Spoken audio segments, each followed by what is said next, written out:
तो हिंदुस्तान जो हमारा मुल्क है मुत्तहिद मुल्क नहीं था। बेशुमार राजा रजवाड़े थे, रियासतें थीं, उस पर हुकूमत करते थे उन पर। लेकिन जब मुसलमान यहाँ पे आए हुकूमत के लिए, सबसे पहला जो काम उन्होंने किया था वो ये किया था कि इस मुल्क को एक किया था, वो बंगाल से लेकर अफ़गानिस्तान तक, और इस मुल्क को मुत्तहिद किया था। ये हमारी खूबियाँ थी। पुलिस का निज़ाम किया था, डाक का निज़ाम किया था, और सबसे पहली सड़क अगर इस मुल्क में बनी तो शेरशाह सूरी ने बनवाई थी। करेंसी सिस्टम में एक बदलाव लाए थे। रुपये जो जिसको कहते हैं आप यूज, शेरशाह सूरी का वो था। ग्रैंड ट्रंक जो रोड थी कलकत्ता से लेकर के पेशावर तक, ग्रैंड ट्रंक रोड उसी की यादगार है। और अगर आप कस्टोडियन जो आप कहते हैं, जो रेवेन्यू का सिस्टम है, ये सब शेरशाह सूरी का दिया हुआ है। And he was one of the best administrator. अगर जंगी निज़ाम की बात करें, जो हम वार स्ट्रेटजी की बात करते हैं, तो सबसे पहली तो इस मुल्क हिंदुस्तान में ज़हीरुद्दीन बाबर लाए थे। पहला जो रॉकेट था वो शेर मैसूर टीपू सुल्तान ने बनाया था, और ये तारीख़ में दर्ज है। बल्कि जो विलियम कॉन्ग्रीव था, जो कि एक्सपर्ट था इसका, वो अपनी किताब में लिखता है ये कि उनकी शहादत के बाद 1799 में जब शहीद हुए शेर मैसूर टीपू सुल्तान, तो उसको उन्होंने 1801 में जब्त करके वो इंग्लैंड ले गए, और 1801 से लेकर के 1805 तक उस पर वो तहकीक करते रहे, रिसर्च करते रहे, समझ नहीं पाए कि इसका सिस्टम क्या है, इसकी डिज़ाइन क्या है। तो उन्होंने एक किताब वहाँ से भेजी थी, और उस किताब का नाम था फतहुल मुजाहिदीन, और वो किताब आज भी पेरिस के म्यूज़ियम में रखी हुई है।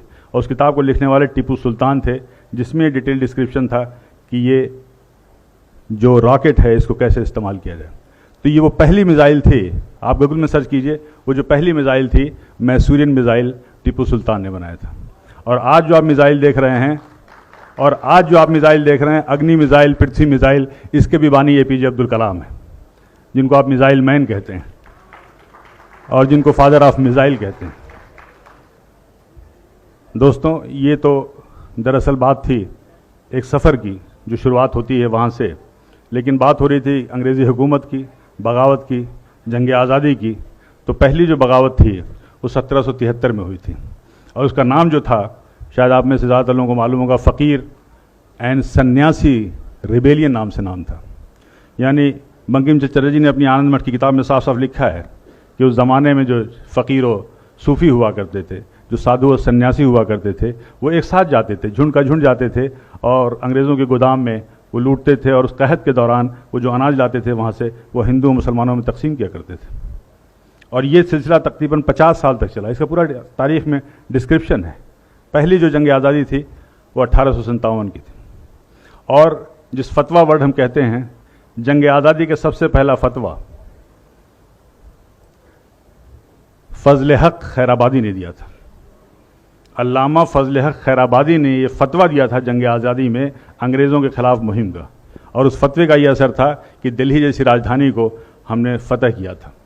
लेकिन उसके बाद से ये तारीख़ में लिखा हुआ है कि लेफ्टिनेंट जनरल हडसन लिखते हैं कि जब हमने दोबारा बड़ी मेहनत और मशक्क़त से दिल्ली को फ़तह किया, तो उस वक्त इंग्लैंड से एक ख़त आया था, एक टेलीग्राम आया था, उसमें साफ साफ लिखा हुआ था कि देखो ये जंग आज़ादी जो है 1857 की, ये जंग आज़ादी दरअसल उलमाए कराम की जंग आज़ादी, और उन उलमाए कराम के लिए बड़े फ़ख्र से वो लिखता है कि हमने न जाने सैकड़ों उलमाए कराम को बग़ैर किसी मुकदमा चलाए हुए फांसी दे दिया।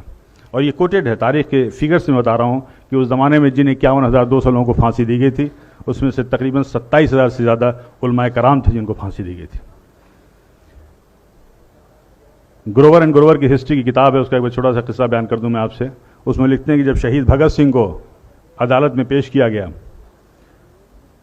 तो उस भरी अदालत में एक अंग्रेज़ ने उनसे सवाल किया कि 800 साल तक मुग़लों ने हुकूमत की, तब तो आपने बम नहीं फेंका, और हमने सिर्फ 150 साल से हुकूमत की और आपने सेंट्रल लेजिस्लेटिव असेंबली में बम फेंक दिया।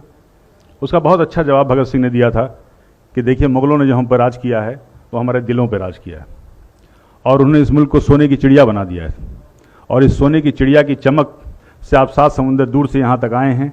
और यहाँ पे आने के बाद अगर आपकी हुकूमत को अगर एक लफ्ज़ में, एक लाइन में कहा जाए, तो वो ये है कि आपकी हुकूमत एक स्पंज की तरह है, जो गंगा के किनारे हीरे और जवाहरात को चूस करके इंग्लैंड में जा करके टेम्स नदी के किनारे निचोड़ती है, और वो इंग्लैंड मालामाल हो जाता है, और उस दौलत के मालामाल होने के बाद उससे आप अपनी तरक्की करते हैं।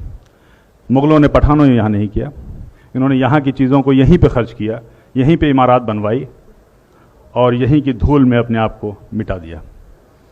ये था भगत सिंह का जवाब। और आखिर में भगत सिंह ने मुस्कुराते हुए कहा कि मैंने जो बम फेंका है इसमें न छुरी थी, न केमिकल था, हमारा मकसद आपको मारना नहीं था।